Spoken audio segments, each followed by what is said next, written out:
Buenas tardes a todos. Vamos a dar inicio con el desarrollo de la clase del capítulo 7.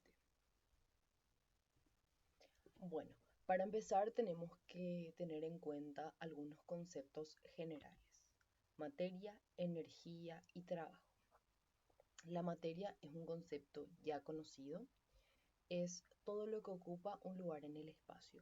Puede ser un auto, pueden ser las estrellas, puede ser una mesa, puede ser una silla, absolutamente todo. El agua también. La energía, en cambio, es la capacidad para hacer trabajo. Y para entender este concepto, rápidamente tenemos que conceptualizar trabajo. Bueno, que sería cualquier cambio de estado o de movimiento de la materia. Por ejemplo, materia podría ser una cacerola con agua. Si es que esa materia nosotros la colocamos en una hornalla y lo encendemos, le vamos a estar imprimiendo, o sea, le vamos a estar dando energía calorífica. Esta energía calorífica se va a traducir en el cambio de estado del agua, ya que llegado a un punto vamos a ver que va a cambiar de estado líquido a estado gaseoso. Entonces así vamos viendo cómo estos conceptos se van entrelazando. Bueno, otros conceptos generales que también debemos de conocer es la diferencia entre energía potencial y energía cinética. La energía potencial es la capacidad para realizar trabajo como consecuencia de la posición. Nosotros acá estamos viendo que este arquero está tensando la cuerda, está tensando el arco y la flecha. Tiene la capacidad para realizar trabajo, tiene la capacidad para transformar esta energía potencial en energía cinética. Recordemos que la energía cinética es la energía que se relaciona con el movimiento. Estas dos están muy entrelazadas, siempre van juntas, porque nosotros tensamos el arco y la flecha, energía potencial. ¿Por qué? Porque la energía potencial tiene la capacidad de transformarse en energía cinética. ¿Cuándo ocurre eso? Una vez que se suelta la flecha y sale disparada. Otro ejemplo más claro es el de la pelota. Una persona que está a una determinada altura tiene, esta pelota va a tener energía potencial. ¿Por qué? Porque es una energía que se relaciona con la posición. Una vez que la pelota se suelta, esta energía potencial se va a transformar en energía cinética. Y la energía cinética le va a imprimir a la pelota la capacidad de realizar trabajo. Y ahí vemos cómo cambia de posición. Algo que también tenemos que tener en cuenta son las unidades de medida que nos habla nuestro libro. La energía vamos a expresarla en kilojoules o en kilocalorías. Vamos a usar más kilojoules, que es la unidad de medida correcta, pero ambas se usan, ¿verdad? Y acá tenemos la equivalencia. Una kilocaloría son 4,18 kilojoules. Bueno, ahora bien, cuando nosotros hablamos de todos estos conceptos, sentamos una base para entender qué es la energía química, qué es lo que realmente queremos saber. Bueno, la energía química es la energía potencial que está almacenada en los enlaces de las moléculas. Por ejemplo, si es que nosotros ingerimos una barra de pan, vamos a estar ingiriendo macromoléculas que nuestro organismo se va a encargar de cortar en pedazos muy pequeñitos y va a empezar a liberar moléculas de glucosa. Esta glucosa, nuestro cuerpo, por la glicólisis, por las distintas vías metabólicas, va a usar como materia prima para sintetizar esta molécula de acá, que es el ATP. El ATP es la moneda energética de la célula. La mayor parte de todas las reacciones que necesitan energía salen de acá. ¿Por qué? Porque la hidrólisis del ATP libera energía. Bien, acá tenemos el ATP, tenemos una molécula de ATP. Bueno, hidro quiere decir agua, lisis, romper. Entonces la hidrólisis del ATP quiere decir romper parte de la molécula de ATP utilizando agua. Entonces acá nosotros tenemos 3 enlaces, acá tenemos solamente 2, pero ¿qué pasa? Al romper este último enlace nosotros liberamos energía. Liberamos energía que usamos para la contracción de los músculos, para actividades varias. Realmente la hidrólisis del ATP no solamente se usa para la contracción muscular, se usa para todas las energías que requieran, para todas las reacciones que requieran energía. Bueno, un concepto que también les habla su libro es del sistema abierto y el sistema cerrado, ¿verdad? Tenemos que entender que la termodinámica es el estudio de la energía y cómo se van transformando unos de un tipo de energía a otro. Ahora, ¿qué es un sistema abierto y qué es un sistema cerrado? El sistema abierto somos nosotros. ¿Por qué? Porque nosotros intercambiamos materia y energía con el medio. Intercambiamos energía cuando comemos y ahí sacamos, ¿verdad? La energía que necesitamos para sobrevivir. Y también intercambiamos materia, por ejemplo, cuando hacemos nuestras necesidades. Entonces, somos un sistema abierto que constantemente está en intercambio con el ambiente. Y no solamente nosotros, todos los organismos vivos. Y el sistema cerrado es aquel que no intercambia nada con sus alrededores. Bueno, una vez llegado a este punto, ya podemos hablar de las leyes de la termodinámica. La primera ley nos habla de que la energía no se puede crear ni destruir, solamente se transforma. Nosotros no tenemos la capacidad de crear energía de nuevo. Lo que nosotros sí podemos hacer es capturar energía del medio ambiente y convertirla en una forma que nosotros podamos utilizar para realizar trabajo. Y eso es lo que vimos acá. Si vos a una persona o a un ser vivo le dejas sin alimento, esa persona eventualmente va a terminar muriendo. Ese organismo va a terminar muriendo. ¿Por qué? Porque nadie tiene la capacidad de vivir a base de nada. Las plantas incluso necesitan el sol para sobrevivir.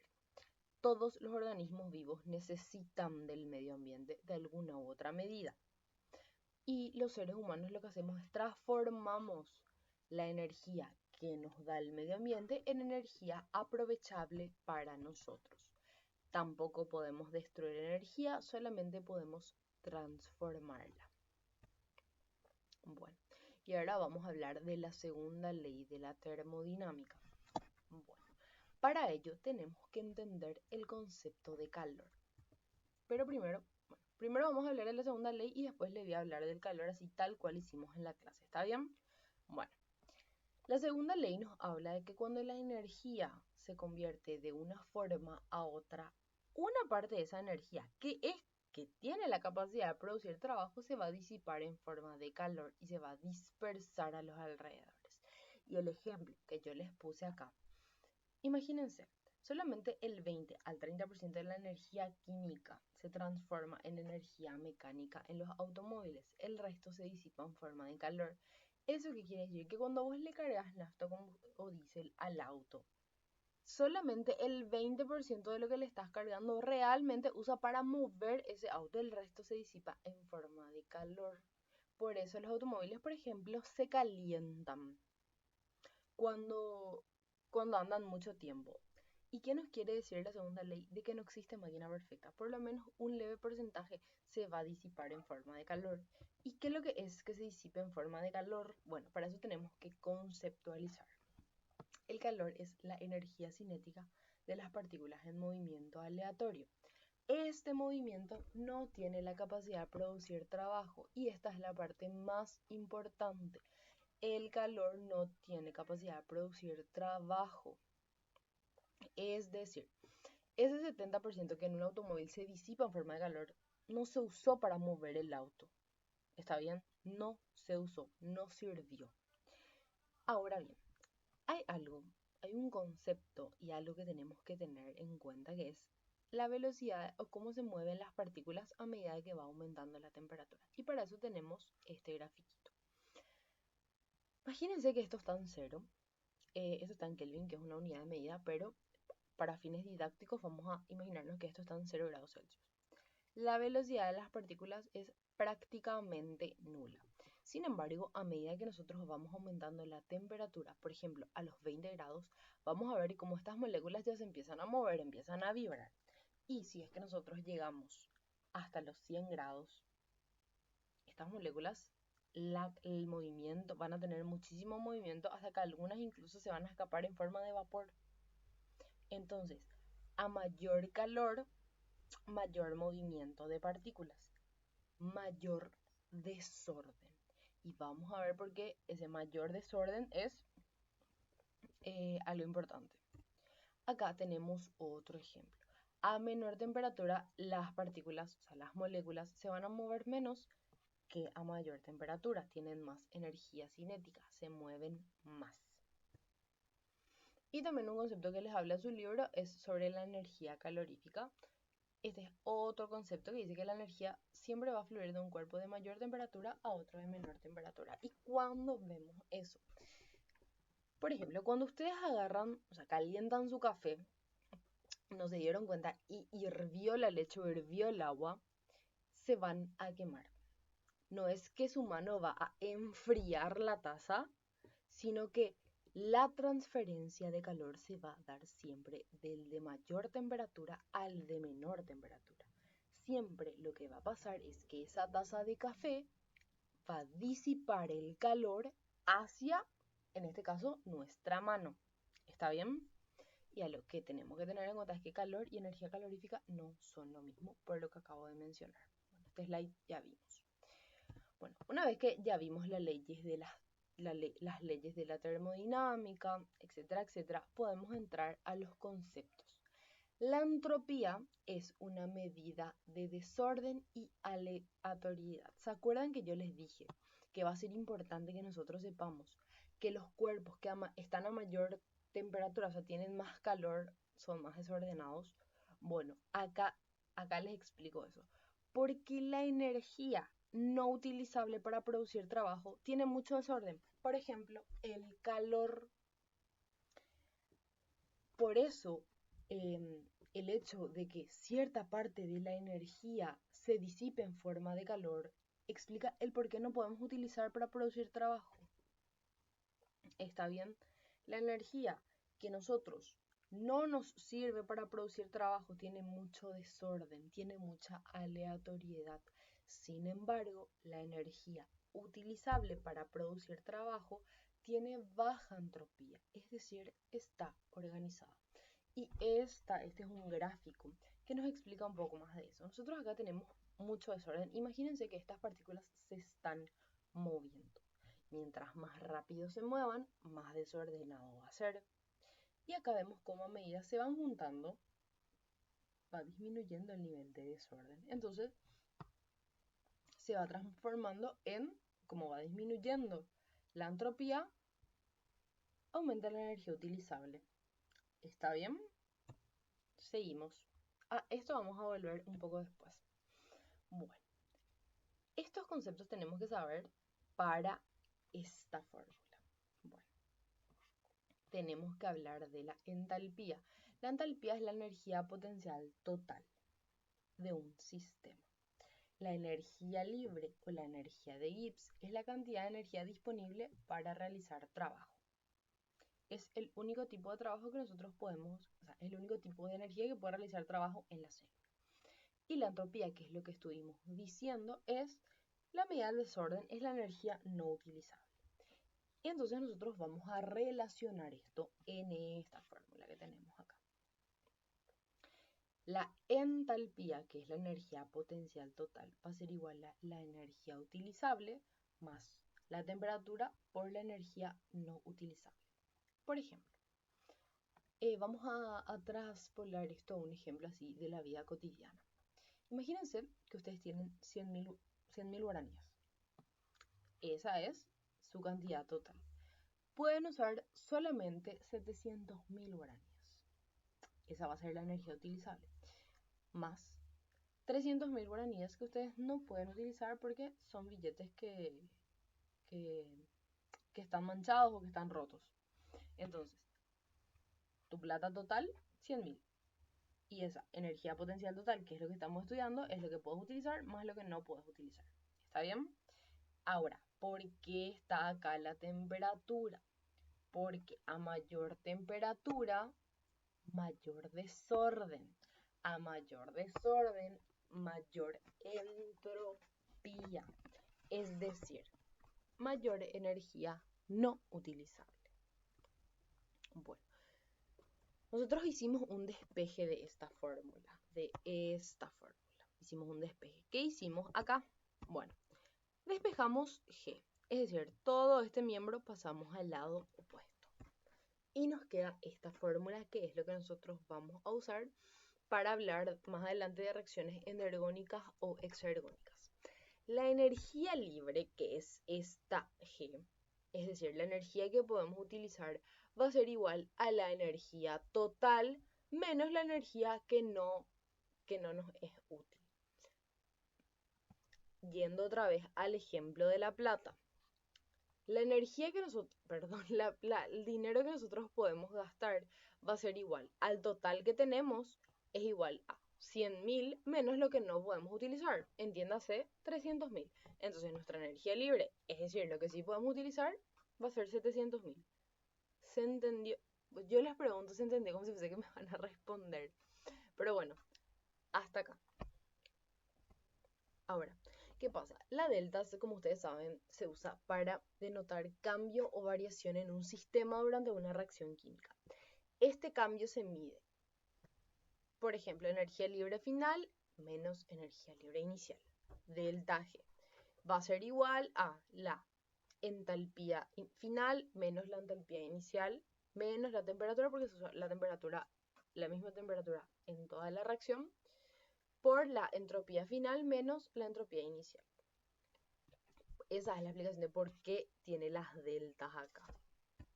Ahora bien, lo que nosotros realmente vamos a utilizar en este capítulo es si la delta G es positiva o si la delta G es negativa. Y ahora vamos a ver dos tipos de reacciones. En las reacciones exergónicas vamos a ver que se libera energía. Entonces, vos tenés menos energía al final, es decir, perdiste. Entonces, si nosotros tenemos menos energía al final, por ejemplo, 30, y al comienzo teníamos 100, la delta G va a ser menos 70. Por ende, en las reacciones exergónicas se libera energía y se va de un estado, como dice el gráfico, de alta energía a un estado de baja energía. ¿Está bien? Bueno, ahora bien, estas reacciones van a ser espontáneas porque no van a necesitar la adición de energía. ¿Por qué? Porque ellas son las que liberan. O sea, vos liberas energía, entonces no necesitas de nadie. Bueno, entonces, por concepto, algo que de este slide que es súper importante, quiero que lleven, es que las reacciones exergónicas siempre van a tener delta G negativo. ¿Está bien? ¿Por qué? Porque la energía final va a ser menor a la energía inicial. Bueno, y obviamente van a ocurrir espontáneamente. Ahora, el otro tipo de reacciones que vamos a ver el día de hoy van a ser las reacciones endergónicas. En este tipo de reacciones va a haber una delta G positiva. ¿Por qué?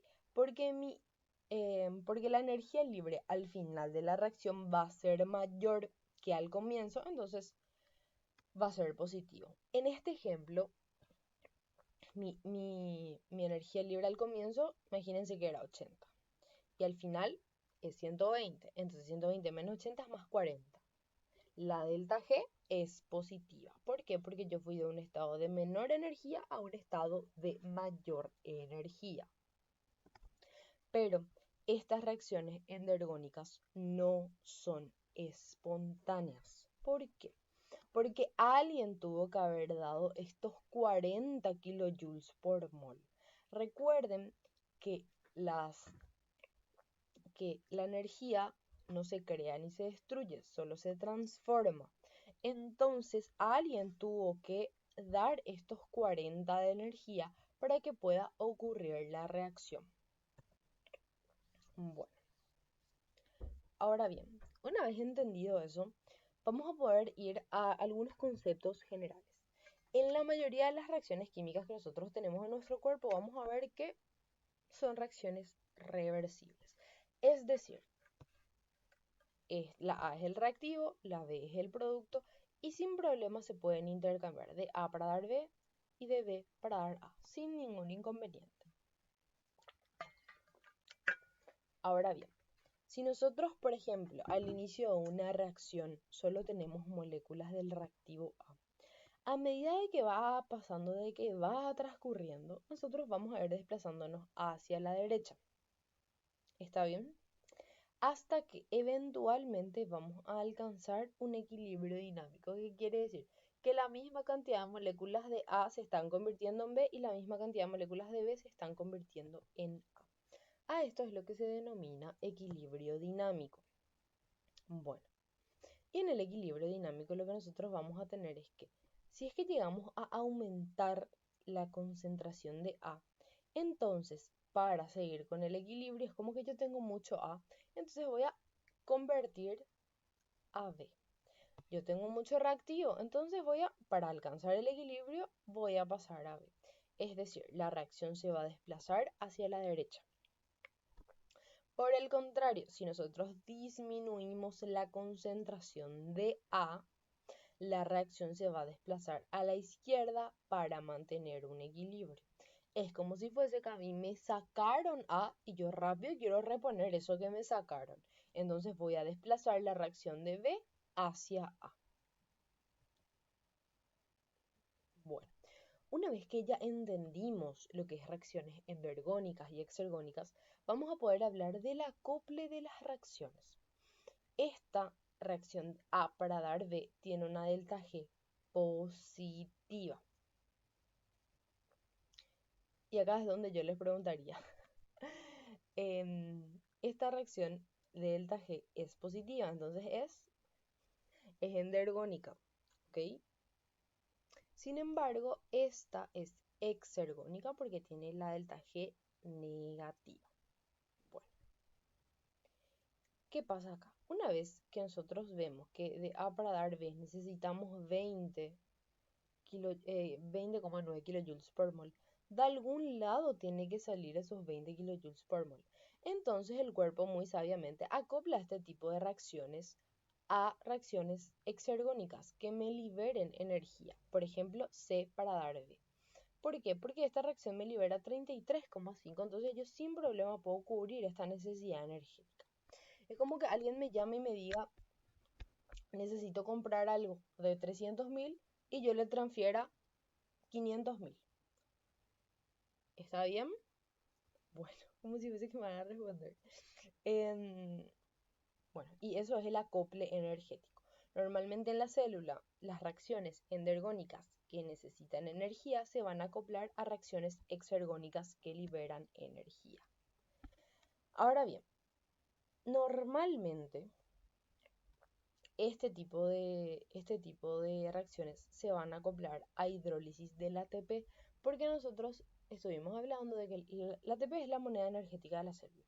Entonces la hidrólisis del ATP libera mucha cantidad de energía, una cantidad perfecta para acoplar distintos tipos de reacciones.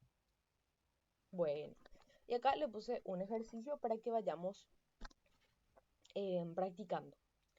Bueno, ¿cuál de estas reacciones necesitará del acoplamiento? Vamos a detenernos ahí. Si necesita del acoplamiento energético, tiene que ser una reacción endergónica, porque quiere decir que yo tengo más energía al final que al inicio, y alguien me tuvo que haber dado esa energía. Continuamos. ¿Cuál de estas reacciones necesitará del acoplamiento con la hidrólisis del ATP, cuyo delta G es menos 32? Bueno, ¿qué me quiere decir acá? Primero, luego que tengo que buscarle a una reacción endergónica. Entonces, este se va, este se va. Me queda A, D y E. Y en síntesis, lo que me dice es que la delta G es menos 32. esta reacción libera 32 kilojoules por mol. Yo, en otras palabras, solamente puedo gastar 32 kilojoules por mol. Yo no puedo gastar 35, ni mucho menos 55. No puedo acoplar estas reacciones porque no me da energéticamente. Solamente puedo acoplar la reacción Ecuador, que es la de 18. Bueno, seguimos. Ahora vamos a empezar hablando de la adenosina trifosfato. La adenosina trifosfato es un nucleótido.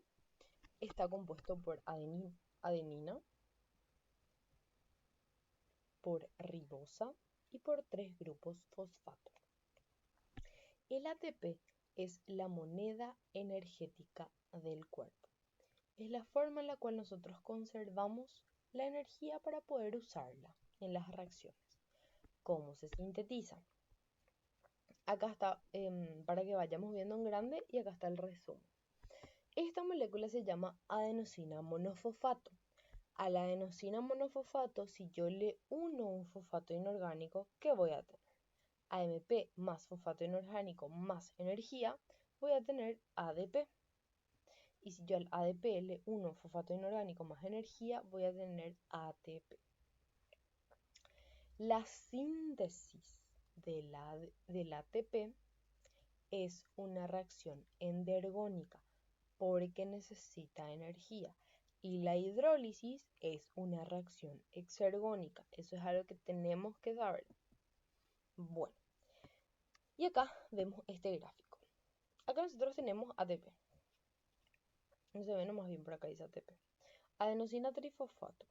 ¿Qué pasa? La hidrólisis del ATP provoca la liberación de energía y también de un fosfato inorgánico. Ahora, la síntesis del ATP requiere el aporte energético. Entonces, de este lado para acá va a ser una reacción exergónica y de este lado para acá va a ser endergónica. Bien, la hidrólisis del ATP va a liberar energía que se puede usar para impulsar reacciones endergónicas, es decir, reacciones que necesitan energía. Es como que el ATP se va por ahí repartiendo plata para las personas que necesitan. El ATP, al romperse, libera energía y genial porque vos podés usar esa energía para reacciones que necesitan. Entonces, nosotros acá vemos lo que se llama la hidrólisis del ATP. Tenemos ATP, rompemos esta molécula, rompemos esta parte de la molécula y ahí se libera fosfato inorgánico, ADP más energía. Bueno, y acá tenemos otro ejemplo. Esta es la hidrólisis del ATP que libera menos 32 kilojoules por mol, que vamos a ver que es una reacción exergónica, es decir, libera energía. Sin embargo, esta otra reacción, que es glucosa más fructosa para sintetizar sacarosa, acá vemos la delta G positiva, entonces es endergónica, es decir, necesita energía. Entonces yo, para formar moléculas, yo necesito energía. Energía que se puede aportar por la hidrólisis del ATP. Y acá vemos de nuevo. Las reacciones exergónicas son las que liberan energía. Y las reacciones endergónicas son las que absorben la energía. ¿Ok? Bueno, esta reacción de ATP a ADP va a ser una reacción exergónica. Por ende, la energía que vos liberas acá, podés aprovechar para las reacciones que necesitan, es decir, las reacciones endergónicas. Y si vos vas a necesitar sintetizar ATP a partir de ADP más fosfato inorgánico, vas a necesitar energía. Entonces vas a acoplar esta síntesis de ATP a reacciones exergónicas. Bueno, antes vamos a hablar de este slide que nos pasamos del metabolismo. Ahora que ya sabemos el concepto de energía y de síntesis, de hidrólisis y demás, podemos hablar del metabolismo, que es la suma de todas las reacciones químicas del cuerpo. Y estas rutas metabólicas pueden ser anabólicas o catabólicas. En las anabólicas las moléculas, vamos a agarrar moléculas pequeñas más energía para formar moléculas más grandes. Lo que vimos recién con la glucosa más fructosa para formar sacarosa. Nosotros necesitamos los bloques de construcción, pero también necesitamos energía. Sin embargo, en las reacciones catabólicas, las moléculas más grandes se van a ir degradando en moléculas más pequeñas y liberando energía. ¿Está bien? Bueno, un ejemplo de esto son, por ejemplo, los anabólicos. Los anabólicos que se inyectan en las personas para ser más musculosas, lo que hacen es que agarran los bloques de construcción, es decir, los aminoácidos, y sintetizan proteínas. Por eso son todos musculosos. Sin embargo, si es que una persona está, por ejemplo, en una dieta y deja de comer, de algún lado, pues tiene que sacar la energía. Entonces, se va a sacar de las grasas, de los músculos, del glucógeno, etcétera, etcétera. Es decir, vos vas a empezar a degradar moléculas más grandes porque ello te va a liberar energía, energía que vos necesitas para vivir. Bueno.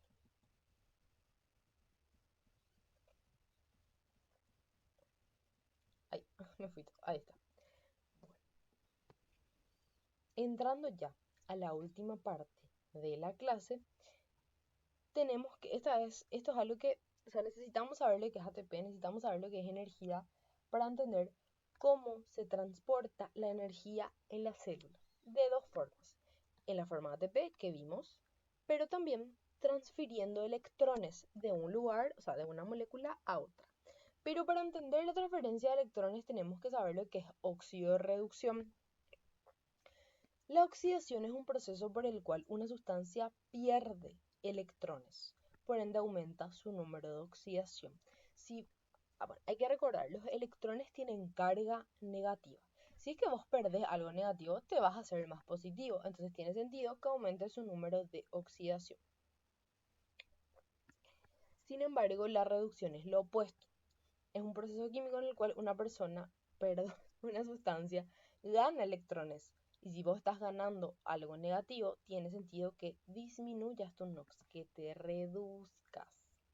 Bueno, ahora bien, las sustancias que se oxidan van a liberar energía porque liberan electrones y las sustancias reducidas reciben energía porque reciben electrones.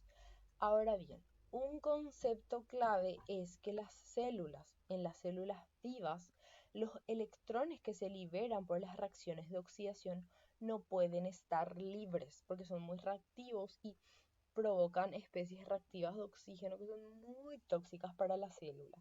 Entonces, vos, si vas a realizar una reacción de oxidación, necesitas acoplarla a una reacción de reducción sin falta.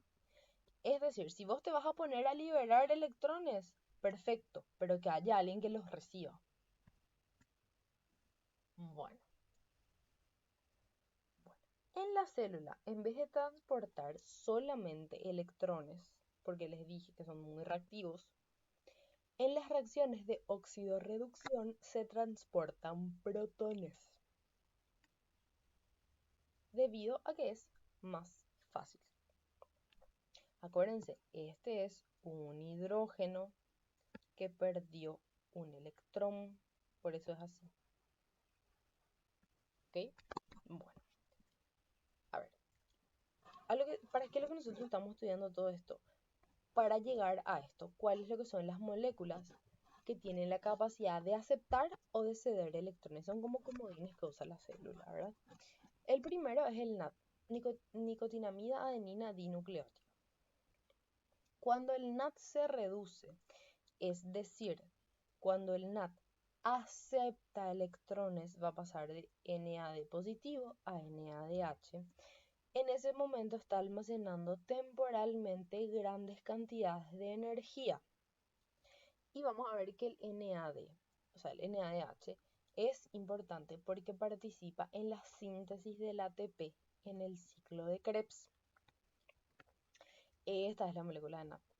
Esta es la molécula de NAD normal. común y silvestre, de NADH positivo. Ahora, este es su estado oxidado, sin los electrones. Una vez que ya recibe, pasa a este estado. Acá vemos que recibió. Perfecto. Y acá vemos cuál es la reacción un poco más de cerca. Acá nomás es el cambio.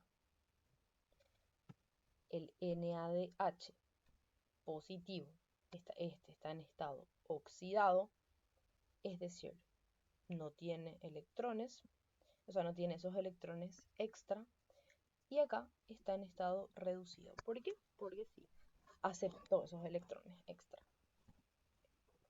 Y lo mismo vamos a ver qué pasa también con el NADPH, que es un aceptor de hidrógenos que es químicamente muy similar al NADH, pero tiene un fosfato extra. Y este no va a participar en la síntesis del ATP. Esta se usa para la fotosíntesis y otras vías metabólicas que no es el ciclo de Krebs. Y nosotros vamos a ver que es muy similar. ¿Ven? Este es el estado oxidado y este es el estado reducido. Ahora tenemos también el FAT, que es un nucleótido que acepta, que es igualito a los otros. Acepta átomos de hidrógeno y a sus respectivos electrones. Y esta va a ser la forma, a ver, ¿dónde se me fue ese protón? Acá. Acá. Esta va a ser la forma oxidada y esta va a ser la forma reducida. Y por último vamos a ver también que los citocromos son proteínas que tienen la misma capacidad que lo que vimos antes. Son proteínas que pueden actuar en estas reacciones como aceptores o donadores de electrones. Son proteínas que tienen hierro y ese hierro es el que acepta a los átomos de hidrógeno y también tiene la capacidad de transferir electrones a otros compuestos. Estos se ven mucho en la cadena transportadora de electrones. De hecho, que de ahí lo saqué esa foto. Y vamos a ver que algunos tienen la capacidad de aceptar un electrón, otros tienen la capacidad de aceptar dos, etcétera, etcétera. Pero los últimos los últimos 4 que citamos son aceptores o donadores de electrones en la célula. No se preocupen que esto también vamos a dar la próxima clase, solamente que ya aprovechando yo les estoy haciendo una introducción por si quieran ver y por si quieran ir adelantando, pero estos últimos slides vamos a desarrollarlos la próxima clase. Bueno, eso es todo y cualquier duda o consulta me pueden preguntar.